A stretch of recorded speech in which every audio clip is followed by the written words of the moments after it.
Before we start, let me just tell you, I got a text today from Jen, and she Hmm. sent me this advertisement for a product. Now I don't know if it's a gag or if it's real or if it even exists. I don't know, but it's called Skid Be Gone brake pads, and its aim is to prevent skid marks. Now I don't know. Have you ever heard of that? No, I've never heard of that. Okay. What is it? Just like a diaper? Well, the way they advertise it, it's their slogan is to make embarrassing skid marks disappear. So basically, it's like a sanitary napkin kind of thing that you put in the back of your underwear. Now, looking at the picture, this can't exist. There's no way, because I don't know how it would be any less embarrassing than just pulling down your underwear with skid marks. But it's like if you put like toilet paper and then before you're about to, I guess, get intimate, you pull the pad out, which has shit stains on it. But you could just go to the bathroom and quickly take care of that. Yeah, but then what do you do with it? Because I don't know if it's flushable. Do you just put it in the trash? I do whatever it takes. I'll eat it if I have to. Are you bringing this up because I've often had skid marks in my life? I mean, I have some problems in my life, but skid marks is not one of them. I've never had skid marks, but I know Hmm. I do know you've mentioned What a cool thing to brag about. it. I have had skid marks and multiple famous incidents, Now, how but recent? Wait, how recent are we talking? well, election day 2016, I decided that day I was working on a movie. It was in Minnesota, and I had to go. There was like kid actors in this movie, and I was the writer, but I was like, I'll give me any job. So they were like, oh, Ed, you could be the cast driver. I can't believe I'm actually telling this story now that I think about it. So I would drive these little kids to the Mall of America, and actually I really enjoyed it. But when they were in the mall, I did my own thing.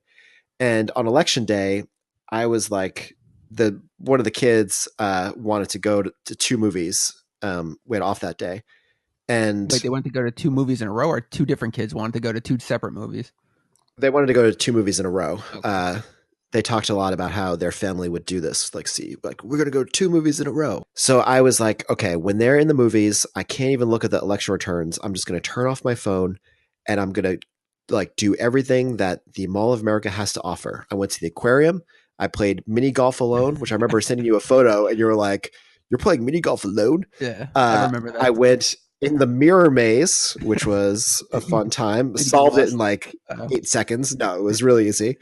The one thing I didn't do was the flight simulator because I was like, that's like the best sounding thing.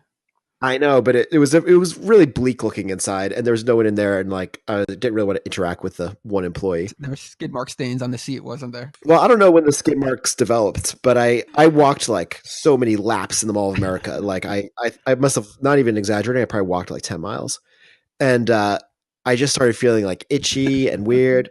And I was like, fuck, like I might have really bad skid marks. And I went to the bathroom to check, and it was fucking brutal. I was like, fuck, I need to get new underwear.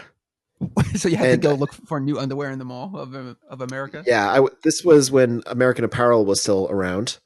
And I got some of the tidy readies that still love to this day. And I like balled up my underwear into like a ball to like you know, hide the smell. Like I changed like in that room. I think I did. No, no. I think I no no. I bought the stuff then I changed outside. Anyway, uh, but I was like buying all this stuff in American Apparel, and the salesperson was like a young woman, and she was like, "I'm really nervous. I'm really nervous about this election." And I was like, "Oh, don't worry." And she's like, "Where are you from?" And I was like, "LA." She's like, "Well, that's why you think that, but like, there's all kinds of people that come in here and support Trump." And I was like, no, there's no way it's not going to happen. And she's like, okay, it makes me feel good that you said that. And I thought to myself, well, she doesn't know that I'm in here because I have shit in my underwear. And I walked off and changed, and then that's what happened. You've let her down twice by her having to smell the stench you were carrying with you. Because I wondered if later that night when she was like crying, she thought, oh, and that old man, that old bald man, he told me it was all going to be okay. If only she had known that I was playing mini golf alone with shitty, bloody underwear. Mamma mia!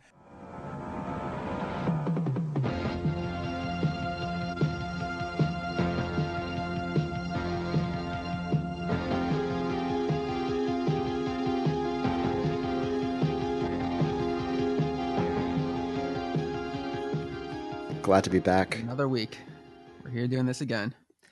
It's Archers of Horror, episode 8, I think. Let me just say, Bill Murray has said, and I quote, "If you only see one movie this year, it should be Frankenhooker." I saw that, and I thought it was a fascinating story that director Frank Henenlotter had in the special features of this Arrow DVD. Yes. And would you agree with that? Because it's now 2017, and I would say it's the movie to see this year. I think you liked this movie a lot more than I did. Well, yeah. I felt that way watching it. I feel like if you were to make a movie specifically for me, they did everything that I would like. Well, you're a sick fuck. Fuck them, they're just sick in the head. The thing is, like, after this movie, when I was watching all the special features, I really appreciated a lot of it. But anyway. I do not love Frank Henenlotter and also James Lorenz. They're such likable people. I loved both of them. And in the special features, the documentary Your Date on a Plate, the making of Frankenhooker, while not on the level of the Vamp documentary, is probably the second best Arrow special feature I've consumed. Yeah, I actually like the extra features on this Arrow video. Yeah, they really, I mean, should we talk about them in their own section? I don't know how we're going to structure this. I say let's just talk and see where we wind up. Yeah, that's our new structure here. Yeah, switching it up. I think we should address the Bill Murray story. Yeah. So let's just jump into the Bill Murray thing. Okay. Frank Henenlotter, because they were sharing this mixing studio with Bill Murray and Quick Change, like they were going in the off late hours, and they forged a genuine friendship, which he must have related to the producers at some point. And then the producers and the distributor tried to cash in on this, and they kept bugging Bill Murray's office for a quote. And Bill Murray's office never responded, and like they kept calling, and Frank Henenlotter was super embarrassed by this, as you can imagine being. Wait, did they actually call multiple times? I thought it was just once. Well, the story's better if it's multiple times, so. Okay. And then Frank Henenlotter, he felt so embarrassed he didn't see Bill Murray again, and then one day he was walking down the street, and Bill Murray was walking in front of him, and without turning around, Bill Murray became aware of him being there, and he was like, "Hello, Frank." And Frank Henenlotter was like, "Hey, Bill, I'm really sorry. I want you to know I had nothing to do with those people bugging your office about a quote. Like, I'm so embarrassed that they did that. Like, I feel like, I wasn't trying to use you or anything." And then Bill Murray was like, "Oh, are you really being sincere about this? It wasn't you?" And he's like, "Yeah." And then he's like, "All right, I'll give you a quote." So then that's what he did. And Frank Henenlotter said he never saw him again. "You stay the hell away from me, you hear?" Yes, sir. There's a lot of weird little melancholy moments in the special features of this DVD. Henenlotter kept mentioning how horrible it was. The experience of making this film was terrible. But like nowadays, looking back, he seemed to like really enjoy it. So. Oh, yeah. I mean, I think he liked the movie, but he was saying that the experience was... Well, he had a lot of issues with the DP. I know that for... Oh, yeah. That was a really funny... It was even funny because it seems like the DP didn't respect him, and kind of like any input he would try to have on the camera, like the guy would just be like, what do you know? And it's funny because in the special features where you see the behind the scenes footage of that effect where the Frankenhooker character gets her head knocked off, and you hear a guy just like, "Okay, keep going crazy. Then someone's like, "Oh, get that light," and then you hear Frank Henenlotter go like, "What if you just lean back so we can really see the head?" And then that's totally the shot that they used. Did the DP wind up quitting, or did Frank fire him? Well, the weird thing was that I don't think he quit. I don't think he fired him. I think they ended up just like getting through it.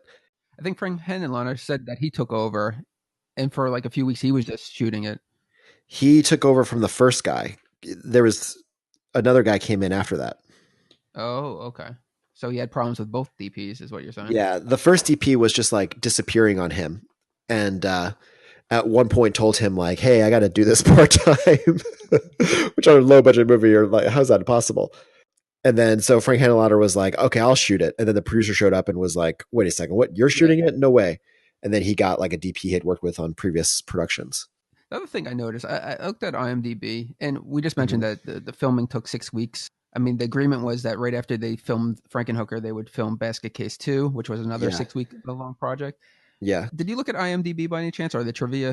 I did, and I think you're going to say that there's a trivia on there that says this movie took 12 years to make or 11 years to Yes. make, Yeah, I and want to know who which is contributed that. and then it says one people found this interesting, and I'm like, but it's so clearly like, did the person who click that, did they do it as a joke, because it's so clearly not true. I know Frank Henenlotter wrote it after like the idea was pitched to the producer, right? Or the Yeah, producer came up with the idea. no, Frank Henenlotter was meeting him about a different idea, and the producer was like, "Oh, this idea is like too expensive. There's no way we can make that happen."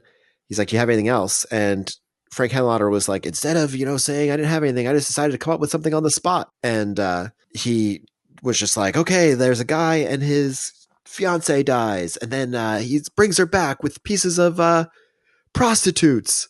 And I mean, it's really a crazy story. It's hard to maybe he already kind of had the idea, Yeah. but then he got to the end of the meeting, and the guy's like, "What's it called?" And he was like, Frankenhooker," and like he came up with everything on the spot. And then he had been at the meeting with another guy, and as soon as they got out of the meeting, he was like, "Okay, let's quickly write down what I said in that meeting." But when he pitched the idea, I know he wasn't pitching it as a horror film, but was he pitching it as a comedy at the time? Like in his head, it was always a comedy. Yeah. No one else Yeah. seemed to find funny as they were when they were filming it. I mean, this DVD is worth watching just for the interview with him where he's talking about how everyone hated the movie and how everyone hated each other. And it's really, really funny. Maybe just think of some sets I've been on that had really bad vibes. Two things I actually found funny from the commentary was, and now he said this was his first SAG film, and it was under the title under low budget SAG. When I guess when it was presented to the ratings board, it came back and they said that it was rated S. And he was like, "What do you mean rated S?" And they're like, "Rated S for shit." Do you remember that in the commentary? No, that's like the one thing I missed. And like the producer, what's his name, James Glickenhaus. I think so. He's also I guess he directed The Exterminator. Okay. But so like James Glickenhaus was like outraged by that and was just like, "That's completely unprofessional, and like I'm going to make this public that you guys are like not taking us seriously." I think it's awesome. That's the only ratings board thing I've ever heard that was cool. It's rated S. S for shit. I'm too old for this shit. Would you agree that the star of this film, the guy who played Jeffrey Franken, his name was, what was his name? James Lorenz. James Lorenz. Would you agree that if you squint and look at him in your peripheral vision, he looks a lot like Andrew McCarthy? I'm sorry. The notion of two people spending their entire lives together was invented by people who were lucky to make it to 20 without being eaten by dinosaurs. Marriage is obsolete. Did have that written down because it looks like they wanted somebody that had the charm of Andrew McCarthy and also somebody that looked like him but couldn't afford Andrew McCarthy directly. So this was like the perfect go-to guy. I did enjoy him in the film. I felt like he was weird in a way, but still good. Kind of remind me of a Mark Soper. Yeah, do you remember him from Street Trash? Did you ever see that movie? No, I never did.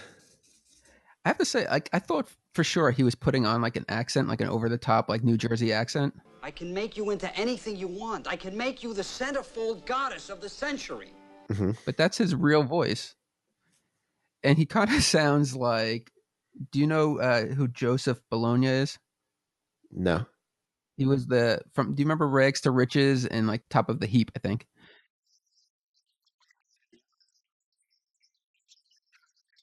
I think I remember Rags to Riches. It was the one where he like takes in like 8 orphan girls and like turns them, I guess they become like singers or something. Now I remember because one of them was my imaginary girlfriend when I was 9 years old. Which one was it? I can't remember the show at all, but I just remember being like Wags to Witches. It was like one of the shows that would come on randomly on Saturdays, like in syndication or something. And when it would be on, I'd be like, "Oh, here she is." Was Tisha Campbell in that? I can't remember. There's somebody that was like went on to do actually bigger things. Do you remember Top of the Heap at all? That was a terrible show. Not at all. That was a spinoff of Married with Children. Oh God. With like Matt LeBlanc, the son, and like Joseph Bologna as the father, and then like Joey Lauren Adams was the love interest. Oh, now I kind of remember it a little bit.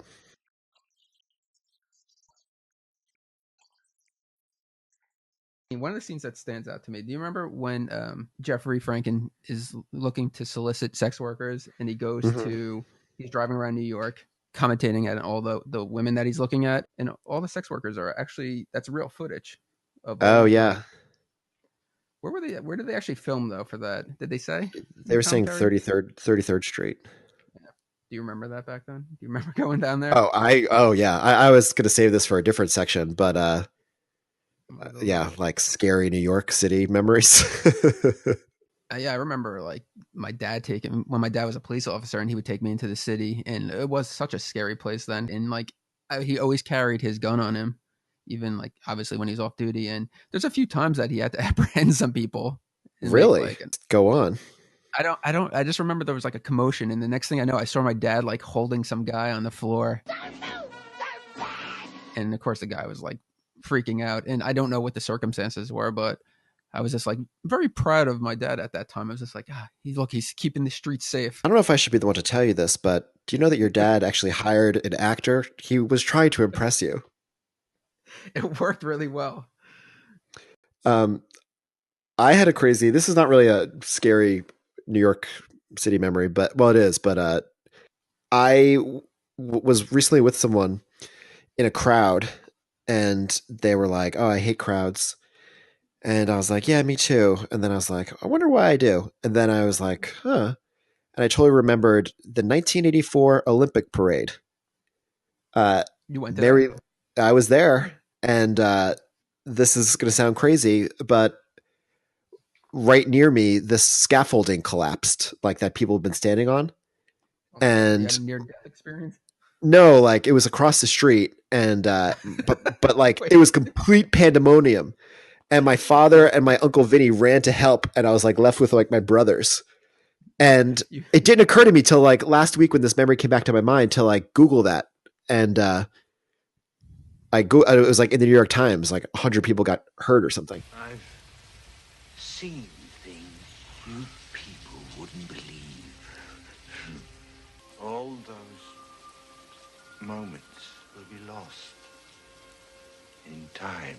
Do you remember the scene where what's his name? Jeffrey goes to the. He eventually winds up at the Huevos Grande. I guess that's where the pimp Zorro hangs out. Yeah. We have to at some point discuss Zorro because that guy was phenomenal. He was. I mean, let's discuss him now. Like his first appearance when he has his like arm around Frank's neck. And he's talking to him, and then when he gets like bopped in the head by the dismembered head, the way he falls backwards. I love the way he falls, and it's in slow motion. Yeah, which makes it so much more enjoyable. He really covers a lot of ground in that fall. It's a very good fall. He actually looked like he got knocked out because his eyes look very glassy. What the fuck is going on in there? I was gonna look him up and be like, was he really like a stunt man? Because that fall, it just looked cool. Apparently he's in Brain Damage too, right? Not two, but Brain Damage as well. Mm-hmm. So I think we're going to get treated to some more Zorro. That's awesome. No. The question is, who are you? And for what I've been hearing, your ass is mine. I'm taking possession of it now. You hear me, honey? So you're back to that scene. It's such a surreal scene because when the sex workers bringing Jeffrey through like this slimy hallways with like a bunch of like crackhead looking zombies. And eventually make their way to the bathroom area where Zorro, I guess, does his business. So did you see like the couple that was having sex in a stall? I don't remember any of this. There's a couple having sex in a stall, and like Jeffrey's like watching, and he's in. I don't know if he was supposed to be in like kind of like be incognito with his grandma glasses on. He only wore the glasses when he went to New York. He's like looking at the people having sex, and like. When you wear sunglasses, you want to get a better, like a view with your like eyes clearly. You like pull the sunglasses down. Yeah, on the cover of a VHS video. Yeah. Well, he's doing that to check out this couple having sex in the stall, but there's a third person in the stall that's keeping the door from opening. So every time you don't remember this? Every time the door opens, he like pulls it closed. Who is that third person? Is that their job to just sit in the stall and while couples have sex to keep like their privacy? I have no memory. I remember everything else. I don't remember this. I have a lot to say. I have notes this time, but I don't remember anything about that. I wanted to know more about this character that was holding this door closed because I wanted to know who he was. Was he getting paid? I don't know. Maybe if you should pitch a cinematic universe based around Frank Henenlotter's work And you'd be like, we can finally find out about that guy in the stall. Like, everyone knows about that guy in the stall. And everyone's like, I don't remember that scene. You're like, how do you remember that? Well, what was he doing there? Was he working for crack? Like, if he was doing a job, if that was his job to do, because there's no reason why he would be in there, but if that was his job, he definitely needs a performance review because he was horrible at it because the door opened like 6 or 7 times. It kept opening. I'm looking for a couple of girls that have the right, nice parts. I'm looking for a lot of good parts. Did you like the effects in the film? Yes. I found the effects to be very fun, especially later on. Even though, I mean, they could have been... No offense to Gabe Bartalis. Good friend of yours? Because I think we have a lot to say about him at some point, right? Yes. Yeah. Well, he worked on a Basket Case and Brain Damage, right? Yeah. And can I just say to Gabe, aging very well. Really? Isn't he bald, though? Well, he was wearing a hat a lot. But, I mean, for a guy who was working on a movie in 1989 when I was like 9 years old, and he looks still pretty good, and I am going to be the Crypt Keeper tomorrow. You know, interestingly, though, he must have been a good-looking guy back then because he did go on a couple of dates with Patty Mullen. Well, if you had really paid attention to Patty Mullen's interview, it was only one date. But they did she kiss. Said a few. No, she said they went on once. And they kissed 3 times. Let's not have this be the controversy that tears Arches of Horror apart. Wouldn't it be more interesting to say several dates and let them contact us to correct us? Well, whatever it was, she never saw him again. And I thought that was sad. So you think he dissed her? Oh, yeah, because she seemed sad about it. But he, you know, when he talked about her, he was like, she's great. She's great. I went out with Gabe after the movie was all over and had a couple of drinks and gave him a big kiss and a big hug, 3 big kisses and a big hug. And that's it. That's the last time I ever saw him. What did you think of Patty Mullen, by the way? Because, you know, it was sad, though, when the interviewer was asking her questions and they're like, oh, what other projects did you work on? And it seems so sad when she only had Doom Asylum that she named. She had one other credit to her name. Oh, yeah. And she was like, you know, I'm living in Florida and I just did a cell phone commercial. And it was like a sad special feature. And I'm not really sure where they shot it because it looked like she was in a completely dark room illuminated by a flashlight sitting beside a plaid blanket. She saw the wig, though. She had the wig with her. She saw the wig. Actually, I love the wig. I was going to give a big shout out to the wig. See, I'm going to go out on a limb here and say that I thought she looked good for her age. Yeah, she looked great. But maybe it was the lighting. No, I don't think the lighting was doing her any favors. It was like Taliban hostage lighting. So you think she was forced to do an 8-minute interview against her will? About Frankenhooker. And it's also weird whenever the questions are like on that black screen, you know, and it's just like, one of the questions was, have you been in contact with anyone lately? Which I was like, that's just such a depressing question.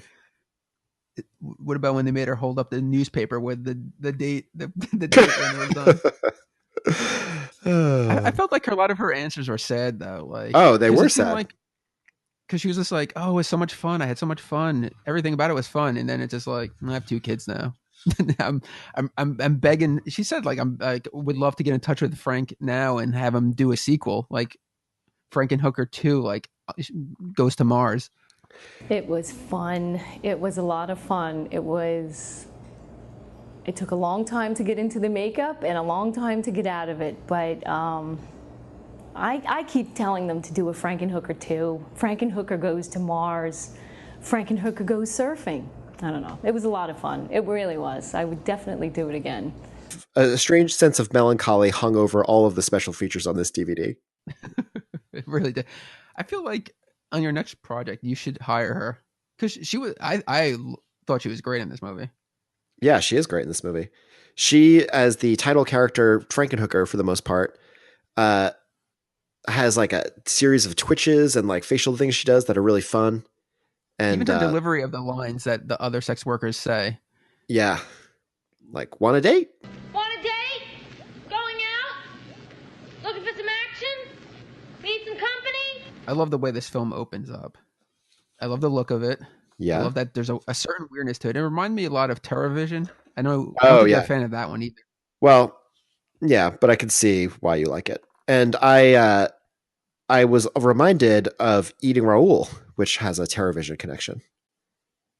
I still have to watch that. Oh, really? I think you'll like it. It's like, you know. I have it. I have the Criterion. I just haven't watched it yet. Yeah, you should watch it.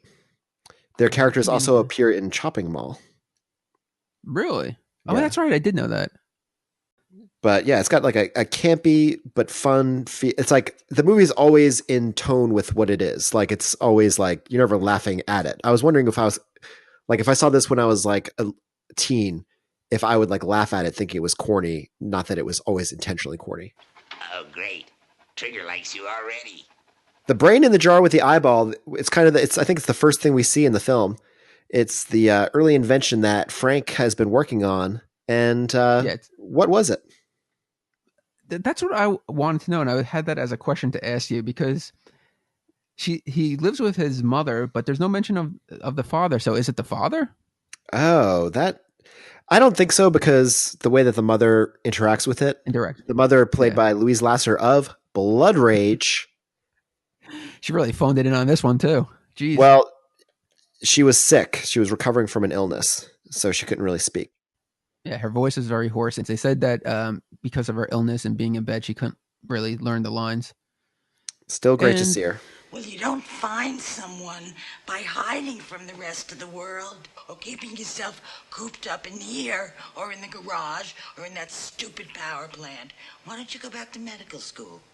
What did you think the brain was? Because I don't think he was a little off, Jeffrey, but I don't think he was off enough that he was killing people yet, because he did have morals. Like, he didn't want to harm the sex workers at all.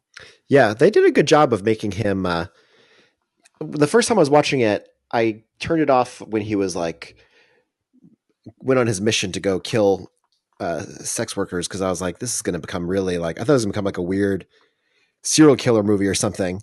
But then when I watched it again, he really it's a very, the scene where he plays doctor to find the right parts on each one is really a sleazy but smart way of getting his mission across. It ends up being more likable because he's also going to try to bring back the ones that he kills. These look good. Clean shaven, too. Very nice. So Frankenhooker is about a guy whose fiance is killed by a remote control lawnmower, and then he brings her back by assembling the parts of a bunch of sex workers, but he can't quite control her, and she's crazy on the town. That's the story. So now I feel we covered all of that. And I just want to say that one of the most fun scenes in the movie is when he does go to kill all these sex workers that he's gathered into the room. He does it with super crack. This super crack will get the job done a lot quicker. Because he says that they're into crack. This was like the height of the crack epidemic. And so he makes super crack, which makes them explode. Yeah, that's another scene that I did love. The super crack party. That's the best scene in the film. Holy shit! What's this? Holy shit! It's drugs! It's stupid drugs! When Gabe Bartalos was talking about when Frank Henenlotter was talking about they were going to have a scene where they blew up all these people, and he's like, "Oh, great! We'll have gore. We'll have this. We'll have that." And Frank Henenlotter was like, "No. Like the ratings board's going to be all over us no matter what. So it has to be very clearly like fantasy. Like we have to be able to tell that they're mannequins and that they're exploding, but with no blood." And it's not like anything I've really seen before. And I think it holds up. And I think it was a very fun sequence. She's gonna blow! Duck and cover! Isn't it awfully hot in here? Frank Henenlotter did say that he did want to show some full frontal nudity. And one of the women, which I think we need to say that the women, the sex workers in the scene, there was two different like factions. One group of them, or half of them, were porn stars, and the other half were like centerfold models. Yeah, and they didn't get along. And like they would pull like James Lorenzo aside and be like, talk shit about the other group, and he would just have to agree with them. It's definitely a weird experience for him on the set, he said. Seems like this was a wild set overall. Did you like the scene leading up to the super crack party when he's, like you said, like where he's being the doctor and he's taking all the measurements and he's like looking at their ankles? Oh yeah, And he's that was a fun. It was sleazy fun. I mean, I personally found it reprehensible, but I could see why someone would like it. Are you pointing fingers at me? Nah, no, not necessarily. But I like that where he's like looking at like one of the girl's ankles and he's like so impressed that there's no gout. Mm-hmm. And then like on one of the girls, like he's looking at her butt and he puts a check mark on it, which later appears on the Frankenhooker. Oh, that's cool. I didn't notice that. How did you not notice that? I was too. No, I just loved Frankenhooker's wig. Looked really nice.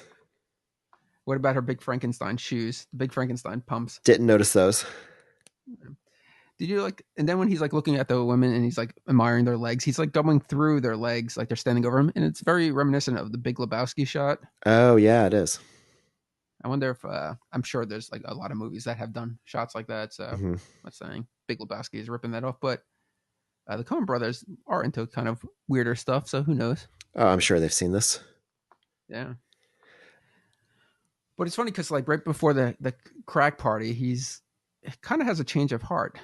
Yeah, he tries to not kill them, and then they find his super crack, and they're like, "What's this?" And they wrestle it away from him, and then he tries to stop them, but they start exploding. Now, you know what I do love? Once like they get the party going and they're smoking the crack, they got the jums and they got their stems out, and they, one of them, the redheaded sex worker, hits the tape deck and pop music starts playing, and he's like, "That's the devil's music, turn it off." And the lyrics for that song is written by the producer James Glickenhaus. Did you listen to the lyrics? Because they're pretty funny. Really? What are they? The name of the song, I think it's called "Never Say Never." So it's like, you hear like the pop music and it's like "Never Say Never," and then the next line is "Safe sex is for wimps." Oh yeah, that line I did hear. And then it's like, anyone can drive sober. Anyone can drive sober. Never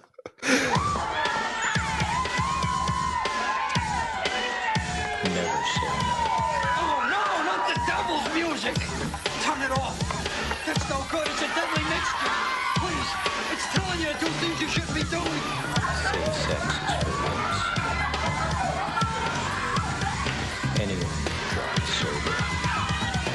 Do you know, I just saw this on my notes that I threw on the floor, that according to Frank Henenlotter, that the VHS tapes of Frankenhooker sold very well. This is something that I don't know what to research. Go on. Because the same here, because I want to know what selling really well means. I am positive it sold very well, because I remember reading like how to make a movie on VHS style books in like 1994. And it talked about this whole like horror scene where there was like very robust VHS sales. So I bet just based on the title alone, it probably did well. But what I was going to say is some of the VHSs had a feature where if you press the button, it would go, "Want a date?" And, or however she said it. Want a date? And I was going to look up what special gimmicks have VHSs had in their time, because I remember the one with the blood in it. Oh yeah, shit. What was that? I think it was called Bleeders. It was like a movie about aliens, kind of. You know which one I always liked, and I think I pointed it out to you. Obviously, people always broke it.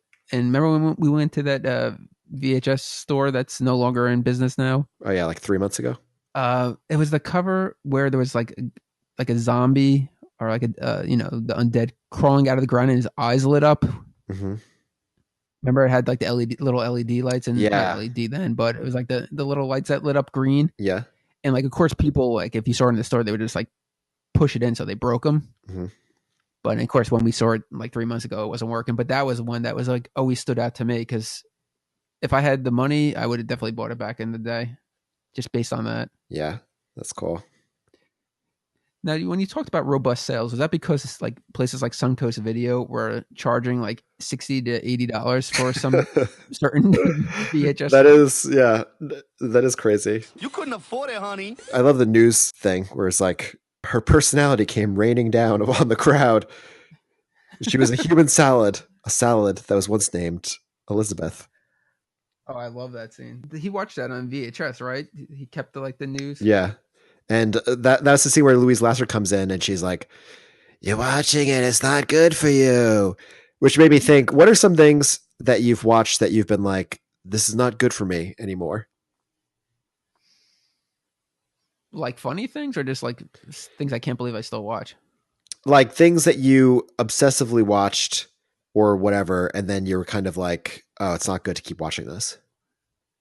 Well, I could tell you what I've been currently watching. Go on. I consistently watch it.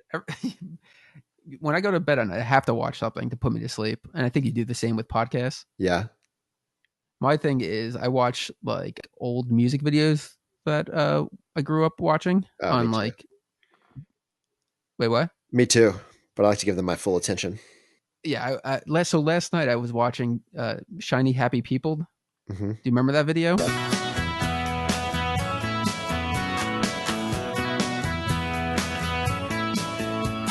There were so many things I hated about it as a kid. I mean, I love the song. I think Kate Pearson's phenomenal in it, but there's so many things about the video that I hated. And I still like watching it now. I'm just like, oh yeah, I hate that. I still hate that. And do you remember the video at all? I kind of just remember them dancing in like a white space. I don't know. Well, it was like, yeah, it was like a background painted, like where the old guy was riding the bike to make like the background look like it was moving. Mm-hmm. Like when they bring out the dancers and like, you know, all their friends and family, I guess, are dancing. Yeah. They're just like, you know, a diverse group of people. And I hated the guy in the freaking stilts. Like he had the stupidest grin on his face as he's trying to move on stilts. Yeah, I hated that too. And I hate the little kid that fucking can't find the rhythm. Like they're dancing and he's trying to do like a move and he like messes up and he like tries to start over.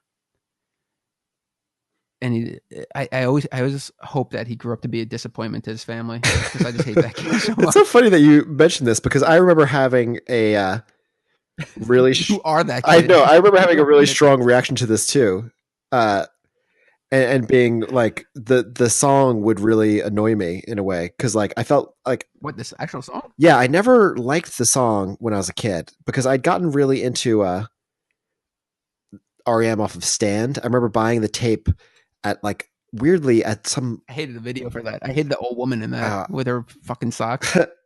And then I got this and I was like, oh, I love Losing My Religion. And then Shiny Happy People, I think, was like the next video, right? And I was just like, what is this? I hate this. It really just clashed with my world. It clashed with my worldview as a kid. But what about Kate Pearson? Like her voice. I hated the B-52s when I was a kid for some reason. I don't like the B-52s either. I think she's great at like backing vocals. Like on like Iggy Pop's like Candy. Mm-hmm. Like she's great in that. Oh, I gotta check that out.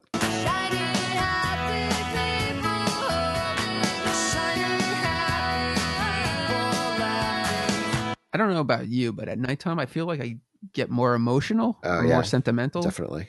That like I definitely watch some of these videos and I feel like tears building up. Oh yeah. Not that I'm going to cry, but like I feel like oh, if I could like Uncle Rico and Napoleon Dynamite, if I could just go back. For example, you know, my love for Till Tuesday. Mm-hmm. I always find myself watching the Voices Carry video. Oh my God. I was just listening to that song today for the first time in so long. That's funny. And the scene, like the ending where she's in the theater with the abusive guy, mm-hmm. and you know she stands up for herself, and like her voice is very powerful. Yeah, and that always got me, even as a youngster.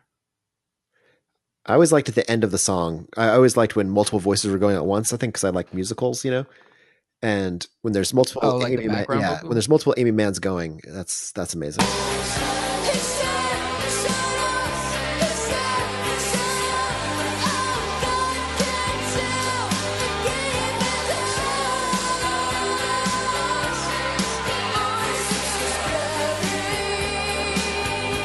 We're off topic, but so what's something that you watch? I want to know. Well, I don't even remember your question. What was it? Something that you watch over and over again, and you come to realize is like not good for you, and you're like, I should stop doing this. Wait, what's the? Wait, before you start with that, where were we at in the movie that? Because he's watching that, and Louise Lasser is like, you shouldn't watch this. It's not good for you. Jeffrey. Okay. Wait, so what's the thing that you watch? Well, now because we mentioned music, I always watch this YouTube video of Spiritualized live at Radio City Music Hall from 2011. I highly recommend it to anybody out there. Just put it on and walk around your apartment, and you might feel a very pleasant depression. But then it's like I've watched it now many times, and but sometimes I put it on and I know that I'm kind of just like trying to get myself into that state, but I don't really feel it, you know? And I've definitely like, I know every cut of that video. Like I could tell you like, okay, they're going to the shot from behind his head. They're going to the choir. They're going back to him from the front. Like I know that video so well. Wait, so it's the look of it that makes you emotional, or is it actually the music? Oh, it's everything. I mean, like the way that the song "Home of the Brave," which appears if you just want to skip to that at like 50:30 in the video.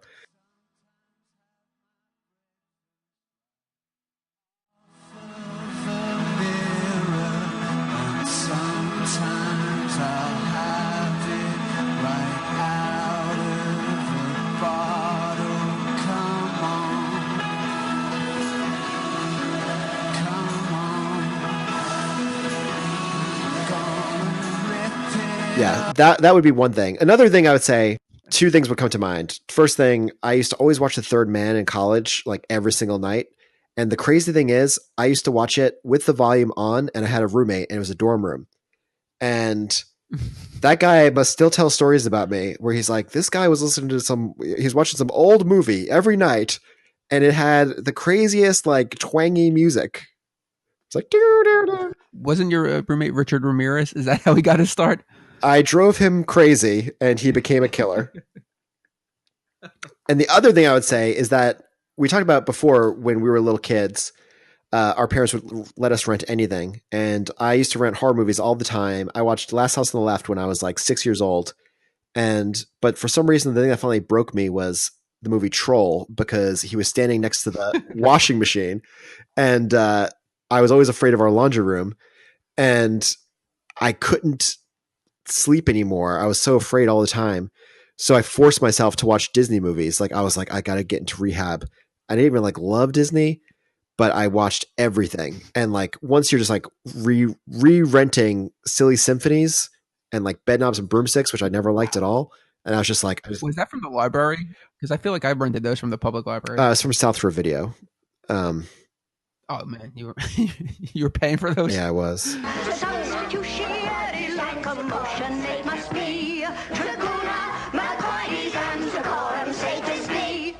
I realize now as an adult, but Disney, like a lot of those things I rented, those early Disney films were such shit. Oh yeah, and I knew they were shit back then. Yeah, even Disney would admit that those 70s things were like complete garbage. But if you rented something that was obviously like adult themed that had nudity, like, did you watch it in like shame or in secret from your parents? I would watch it in secret, shameful confusion. Did you like it though? Like, did you like understand what was happening? Less than you. I don't think I fully understood. I didn't get all like the innuendos and stuff, but like something like Bachelor Party, I definitely thought was very like erotic and sexy. And that's why to this day, it's still in my top 10. Wow.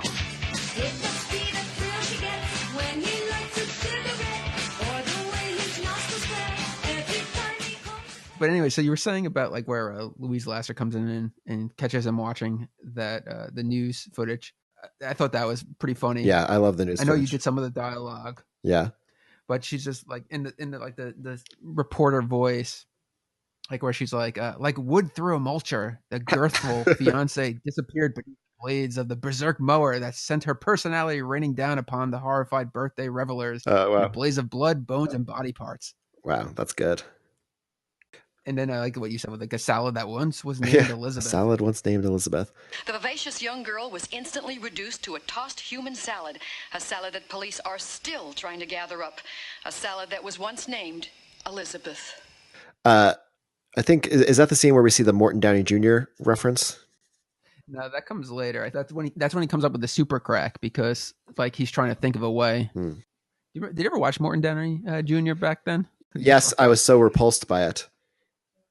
Yeah, even as a kid. Yeah, especially as a kid. But I would watch it. I would watch it. I just thought it was it was like the pre-Jerry Springer, just very trashy. Yeah. But when he would kind of reveal himself to be like, when he would show up in something kind of like poking fun at himself, it would make me feel like, oh, okay, that scary man who is from our area is not really that scary. What, are you crazy? What the hell are you talking about? The one thing I did like about with the Luis Lasser scene and other scenes where like the characters that are supposed to come off as normal are kind of quirky in their own way. Oh, yeah. Like Luis Lasser, who's like supposed to be the voice of reason, telling him to, you have to get over it, go on dates. And then she's like looking at like the eyeball brain in the fish tank and she's like mesmerized by it. Oh, yeah. A lot like The Stuff. This was like a low budget New York City movie that used all of its supporting characters to the, they made everyone weird and made everyone distinct. And it makes the movie more fun. I would actually love to see a fight to the death between Larry Cohen and Frank Henenlotter. Who was your other matchup? Oh, Ed French and what's Steve Neal. Wait. Oh, actually, it was you and Steve Neal. No, it's I don't know who it is. I'm not sure if I'm the manager or if I'm. Now, if there was like a battle royal like type of scenario where you are hunting Steve Neal on some remote island and your choice of weaponry is a compound bow or a machete, which one are you? Not a machete, but like a katana sword. Ooh. Which one would you go with? You had to throw me a fucking curveball. When you said compound bow machete, I was like, well, obviously compound bow, but a katana. Oh, I've got to go katana. Didn't you send yourself to the hospital when you were handling your katana sword? I did. That katana was bought for me by an ex, and I can't say that we had the greatest relationship. And I believe the sword was cursed. And I was moving, and I had moved for like 12 straight hours. Like, I had the new place for like a week before I had to be out of the old place. So I was like, I'm going to do this in a couple days and then have a bunch of days to kind of just get the big stuff. And so one day I just went for like 12 hours straight, and I lifted up the katana, and I lifted it up by the hilt, and it came down, like sliced me, and I started bleeding quite a bit. And I just like said to the guy that I was with, I was like, hospital. So yeah, I had to go to the hospital. And then the weird thing is I gave him the katana, and I don't want to get into it on the air, but he himself ended up in some trouble with the law. And so I think this is a cursed sword, not unlike in the film Ninja 3, The Possession. Would you say that incident could have been fatal if not for your guardian Babadook? Sure.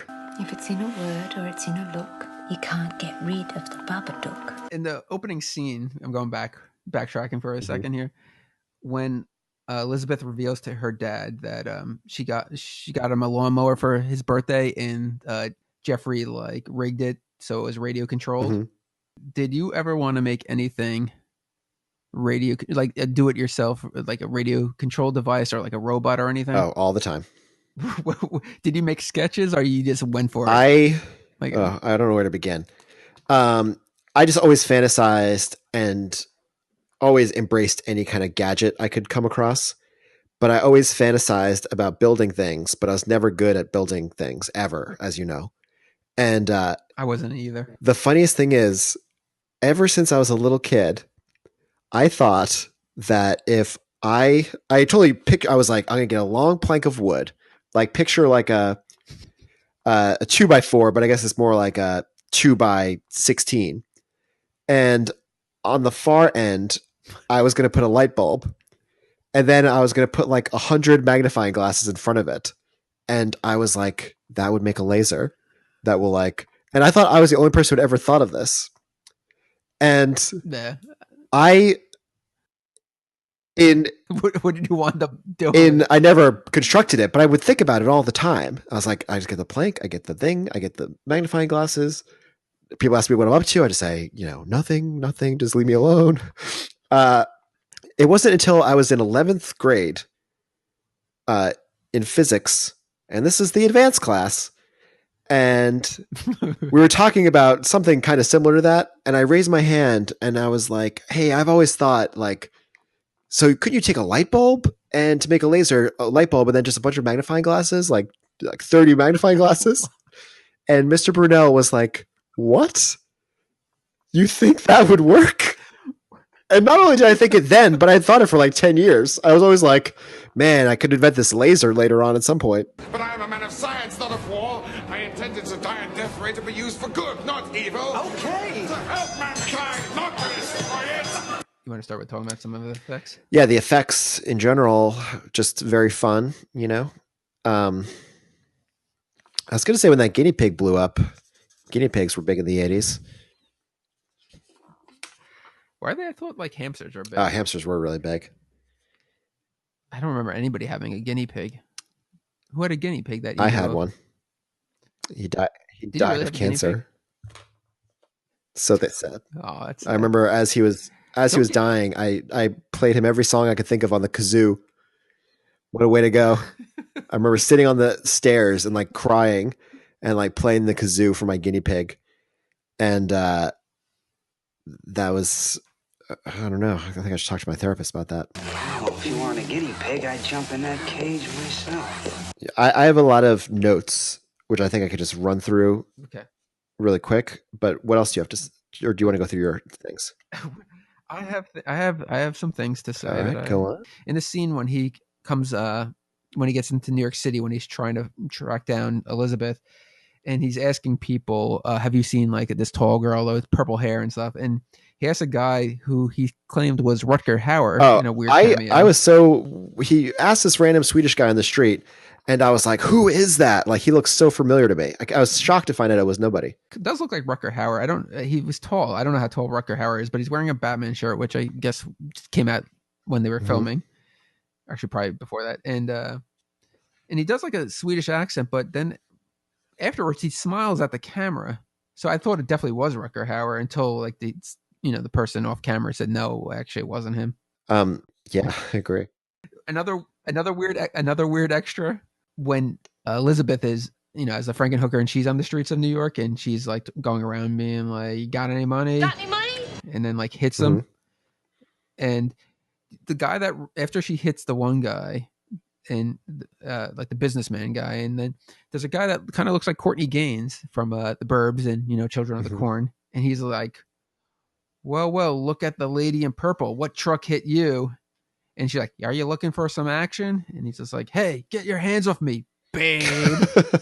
No, that's funny. Well, look at the lady in purple. What truck hit you? You looking for some action? Hey, get your hands off me, babe. When she was walking down the street and the camera's kind of following her, it kind of reminded me of Ralph Bakshi's work for a moment. And I realized I don't really like his work. Well, which some of his work is? Well, I originally discovered Ralph Bakshi very young. My father brought home a VCR from school, and we rented a movie, the animated Lord of the Rings adaptation by Ralph Bakshi. And I still remember to this day, I was like 4 years old, and when they rented the movie, I was like, I don't want to see a movie about a jewel thief. And but then my family watched like the first hour that night, and I fucking loved it. And no one else was really into it, so they stopped watching it. And then the next morning, I watched the rest of it. And then I don't know if you remember this about me as a kid, but I used to be obsessed with that Lord of the Rings cartoon. And I would every new friend I would have, I'd be like, "It's time for you to watch the Lord of the Rings cartoon." And then as I got a little older, I was like, "Oh, Ralph Bakshi, he's a cool animator guy." And then like I saw Wizards was the next thing I saw, and I didn't know what to make of all the Nazism. And then, I was always trying to track down Fritz the cat. But the more and more like I saw of Ralph Bakshi's stuff, the dirtier I felt. And it's like a very young age. I was just like, I just don't like it. Too old for this shit. Honestly, I've got to say, I really liked the Your Date on a Plate, the behind the scenes making of Frankenhooker. But I got to say that the credits, do you notice how slow the credits were? No, I did The not. opening credits of this documentary were too slow. That's quite a note. If anyone watches this and they think that this guy said it was too slow, they'll be like, "Oh shit, yeah, that is too slow." You know what else was weird? What about the introduction to the film? That was funny. I thought that was another "did I sit on the controller" moment. After like Frank Henenlotter, introduces James Lorenz, and then it goes back to him, and he's just like, "Oh, here it is." Play the movie. That was funny. All right. One quick thing. I think I have an idea. Well, I have two more things that I just circled. I don't think they're that interesting, but remember the scene where there's like the misunderstanding and Elizabeth winds up picking up like that John, like the short guy. That actor is the actor from the Miracle Whip commercials. Oh, if you remember those. That's funny because and once I heard that in the commentary, I was just like, "Oh shit, I do remember that." Yeah, because she made a. I keep forgetting her name. What's her name? Patty Mullen. Patty Mullen makes a reference to that guy in her thing. She's like, he's kind of gross. I'm just being honest. It's like she said so many things that were like, just being honest. I shouldn't say that. And I was like, that was kind of the stuff that you would think they would edit out. But God, yes, take me, yes. But do you notice like when she takes off her top and she has the purple nipples as well, and he like makes a face because her pubic hair was supposed to be dyed purple as well, and that's why he was kind of surprised, but they wound up cutting that out. I see. Isn't it sort of hot in here? I was reminded of when Frank Henenlotter was talking about brain damage, that they would see all these sex workers on the streets, like tons of people, and I think it kind of inspired Frankenhooker. And I was thinking about times I've shot in bad neighborhoods. And on my very first movie, Blackout, very bad movie, one of the stars' iPods, this was in 2006, his iPod was stolen. And this is in Barcelona. And the producer, grabbed a homeless guy and was like, "Please, we're looking for the iPod. We're going to pay a good money. Find who took the iPod." And very quickly, they found the guy who had taken the iPod. Oh, maybe part of it was the con. Oh, yeah. Maybe they purposely, and they found him. It's like, "Oh, you'll get money for it if you bring it back." Maybe that's what this whole movie was about. It was actually not really, the movie wasn't the thing. It was like the iPod scams they were running. I'm sure, man, I never forget an asshole. The end scene when after Jeffrey gets his head chopped off and Elizabeth reanimates him, and with the twist, since he only made some estrogen based serum for females, that she had to use it on him, and he winds up with a female body. And he's kind of freaks out because he sees that he has breasts, and then he's just like, "Where's my Johnson? Where's my Johnson?" Do you ever remember getting hit in the balls really hard as a kid? Oh yeah, I can name the times. What was the worst experience that you? I remember. Do you remember the bicycle game? You'd play it on the basketball courts at Cedar Creek Park, and you couldn't put your foot down. The purpose of the game was to not put your foot down. So people would be cutting you off on their bikes. Do you know the game I'm talking about?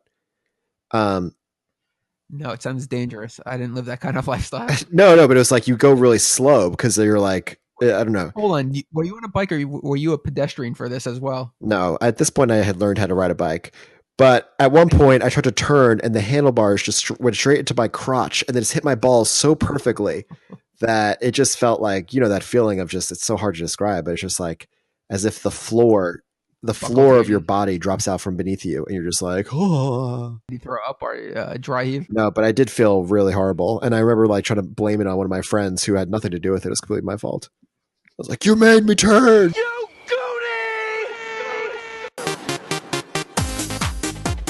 Overall, I would say Frankenhooker, I liked it, but I mean, I just found it kind of I simultaneously appreciated it, but also found it a little boring. But definitely in watching all the special features, I kind of gained a bigger liking for it. You can't help but love Frank Henenlotter and Gabe Mortalis, cool guy.